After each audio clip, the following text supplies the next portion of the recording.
Bienvenue à vous tous et à vous toutes pour ce nouveau cours sur l'Apocalypse, le dernier livre du Nouveau Testament. Je vois les yeux de certains s'illuminer, l'Apocalypse, ces bêtes fantastiques, ces chiffres, ces secrets peut-être sur la fin du monde. Alors que d'autres font la grise mine, on a souvent essayé de lire ce livre, c'est décidément trop difficile. C'est vrai, et c'est pour cela qu'il faut être guidé.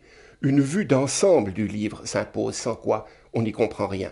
J'aurais pu commenter uniquement certains passages, laissant le reste de côté. J'ai préféré vous introduire à l'ensemble de l'œuvre, à son architecture, commentant certains passages, en résumant d'autres, pour terminer par la splendide vision de la Jérusalem nouvelle.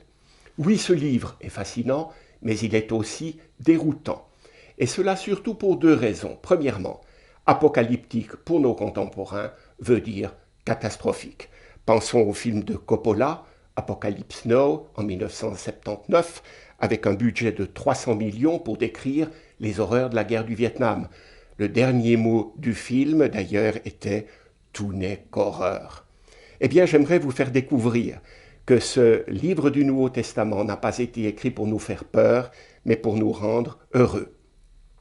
Deuxième difficulté, notre manque de culture biblique.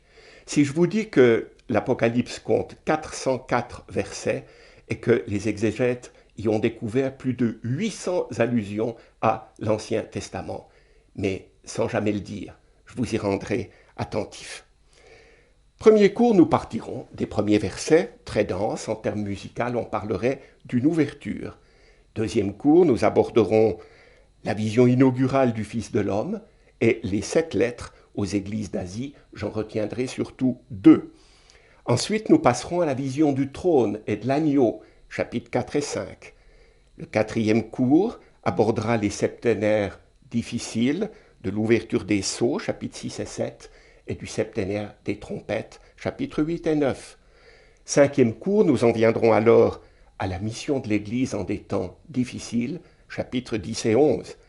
Sixième cours, nous poursuivrons par l'évocation de la femme face au dragon, chapitres 12 et 13. Septième cours, enfin, chiffre parfait, ce sera la victoire sur le dragon, les bêtes et la mort, et nous contemplerons la splendeur de la Jérusalem nouvelle, chapitres 16 à 22. Nous vous attendons sur notre site. À bientôt, Bible en main.